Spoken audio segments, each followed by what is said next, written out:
Eliona atë ditë ishte me humor lozonjar dhe vendosi të bënte pak shaka me Ibron, I cili sapo kishte hyrë në kuzhinë për të përgatitur diçka për të ngrënë.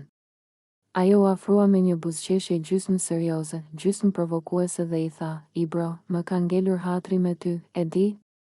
Më ke mërzitur dje. Dhe unë nuk e harroj aq kollaj." Ibro, I habitur por edhe I buzëqeshur nga mënyra se si Eliona ia tha, e shikoi drejt në sy dhe I tha: "Çfarë thua kështu moj Eliona?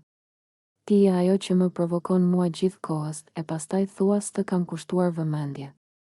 Eliona vazhdoi akoma më shumë ta ngacmoj, duke luajtur me tonin e zërit: Jo, mos u bëj I mençur tani. Ti e di që dje më ke lënë pak keq. Nuk më përshëndete fare kur hyra në sallon. Unë u bëra si një fëmijë I mërzitur. Banorët e tjerë që po dëgjonin nga pak filluan të qeshin, sepse e panë që Eliona thjesht po bënte humor dhe po e testonte pak Ibron për të parë reagimin e tij. Ibro ju afrua me shaka dhe I tha: "Hajde, mos e fryj kaq shumë historinë. Ti e di që unë s'kam për qëllim të të mërzis. Ti vetëm do vëmendjen time dhe po kërkon ta nxjerrësh me zor."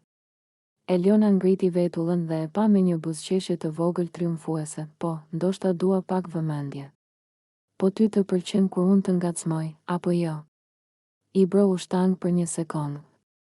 Pastaj qeshi dhe u përpoq të ndryshonte temë, sepse Eliona e kishte vendosur në pozitë të vështirë para të tjerëve. Shaka, batuta dhe atmosfera lozonjare midis tyre vazhdoi edhe për disa minuta, ndërsa Eliona vazhdoi ta provokonte me humor, duke I treguar që nuk ishte vërtet e mërzitur, thjesht po e vinte në lojë dhe po testonte sa I shpejt ishte në përgjigje.